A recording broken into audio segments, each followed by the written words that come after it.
सभी भक्तों को श्री शिवाय नमस्तुभ्यम हर हर महादेव।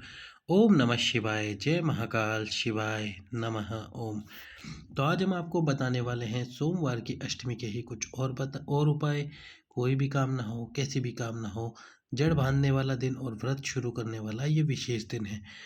तो जिन माताओं बहनों को रजस्वला धर्म नहीं आता है, या फिर जिन माताओं बहनों का रजस्वला धर्म का 7वां दिन सोमवार के दिन आ रहा है, वो सभी माताओं बहनों को सोमवार को यानी कि सोमवार की अष्टमी के दिन सफ़ेद आंकड़े की जड़ को बांधना चाहिए।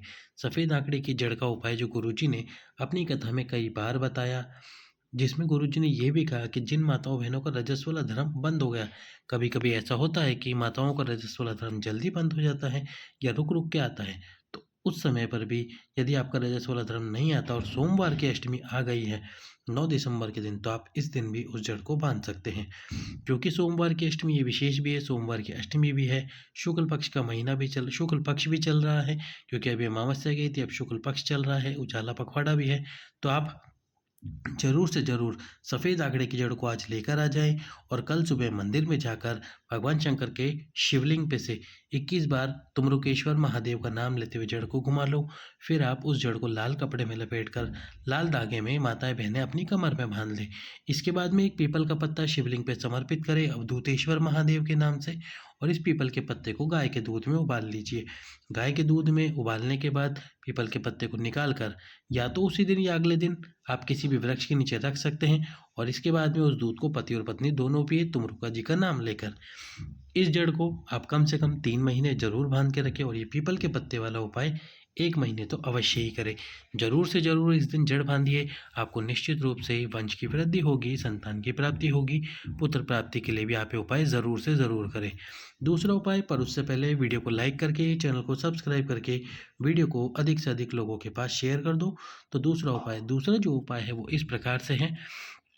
तो जैसा कि आपको पशुपतिनाथ जी के व्रत का वर्णन कई बार गुरुजी ने किया है, तो जो पशुपतिनाथ जी का व्रत है ये 5 सोमवार का होता है। अब ये पशुपतिनाथ जी के व्रत को आपको, जो 5 सोमवार का जो व्रत है, ये पहला जो व्रत 9 दिसंबर से आपको शुरू कर देना चाहिए। शुक्ल पक्ष भी है और आपको पशुपतिनाथ जी का व्रत भी करना है, तो आप ज़रूर से ज़रूर पशुपतिनाथ जी का जो व्रत है, संतान कामना के लिए या आपकी कोई भी कामना के लिए पशुपतिनाथ जी का व्रत आप शुरू कर सकते हैं। 5 सोमवार का ये व्रत है, कल से ही शुरू कीजिए। 9 दिसंबर के जो सोमवार आ रहा है इससे व्रत को कीजिए, और इसके बाद में लगातार 5 सोमवार कीजिए। यदि किसी सोमवार आप मंदिर ना जा पाएँ तो उस दिन व्रत ज़रूर धारण रखें। यदि आप रजस्वला हैं तो व्रत करें, मंदिर ना जाएँ। 5वें व्रत में 108 वस्तुएँ समर्पित करके, 1 श्रीफल समर्पित करके व्रत का उद्यापन करें, बाबा से कामना करें। तीसरे चौथे व्रत में ही आपकी कामना पूर्ण होगी, ऐसा हमारा विश्वास है। यही विश्वास आपको भी आपके ऊपर रखना होगा। तो इस प्रकार से आपकी कामना करते हुए आपको ये उपाय ज़रूर से ज़रूर करना चाहिए।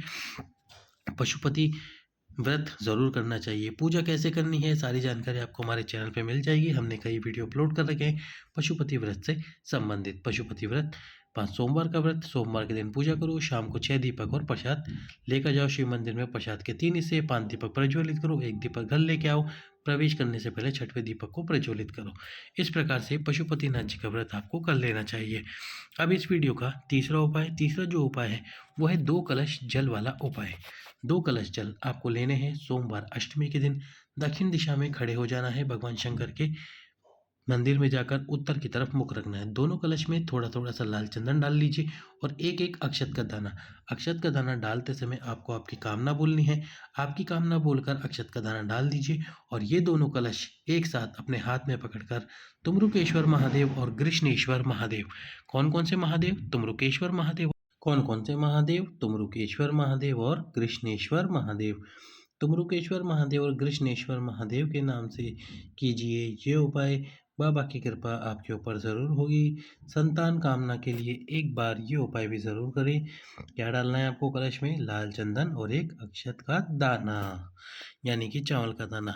अब हम आपको बताते हैं अंतिम उपाय। अंतिम जो उपाय है वो है 5 बेलपत्र वाला। कैसी भी समस्या जीवन में चल क्यों ना रही हो, कोई भी कामना क्यों ना हो, 5 बेलपत्र और मिट्टी के पात्र का उपाय। मिट्टी के पात्र में आपको जल भर लेना है, कोई भी मिट्टी का पात्र हो। इसके बाद में 5 बेलपत्र लेने हैं। 5 बेलपत्र में सबसे पहला बेलपत्र सबसे पहले आपको दक्षिण दिशा में खड़े हो जाना है। शिव जी के जलाधारी के पीछे की तरफ जो दिशा होती है, विपरीत जो दिशा है, उस दिशा में जाके पहला बेलपत्र माता अशोक सुंदरी के स्थान पर आपकी कामना करते हुए दूसरा जो बेलपत्र आप समर्पित करोगे, पहला यहाँ, दूसरा बेलपत्र होगा माता पार्वती के हस्तकमल पर समर्पित। ये आप कहीं भी कर सकते हैं, यहाँ भी कर सकते हैं, यहाँ भी कर सकते हैं, यहाँ भी कर सकते हैं। तीसरा जो बेलपत्र है, तीसरा बेलपत्र वो समर्पित होगा भगवान शंकर के शिवलिंग पे, और जब शिवलिंग पे आप समर्पित करोगे तो जो बेलपत्र की डंडी है वो आपके विपरीत में रखोगे। तीसरा बेलपत्र भगवान शंकर के शिवलिंग पे डंडी विपरीत रखते हुए हर बेलपत्र समर्पित करते हुए आपकी कामना जरूर बोले। चौथा बेलपत्र, ये विशेष बेलपत्र जो आपको समर्पित करना है, ये करना है जहाँ से जल बहकर बिल्कुल नीचे गिरता है ज़मीन पे, यहाँ पर यहीं पर आपको चौथा बेलपत्र समर्पित करना है। इस स्थान पर चौथा बेलपत्र समर्पित करें आपकी कामना बोलते हुए। पांचवा और अंतिम बेलपत्र जो आपको समर्पित करना है, वो करना है माता अशोक सुंदरी के स्थान पर स्पर्श, समर्पित नहीं। पांचवा बेलपत्र माता अशोक सुंदरी के स्थान पर स्पर्श कराना है, केवल छुआना है। स्पर्श कराने के बाद में इस बेलपत्र को आपको समर्पित करना है जो नंदी जी है, नंदी जी का जो एक पैर ऊपर उठा हुआ है, उस पैर के पास में, यहाँ पर आपको वो पांचवा बेलपत्र समर्पित कर देना है। यहाँ पांचवा बेलपत्र समर्पित करें।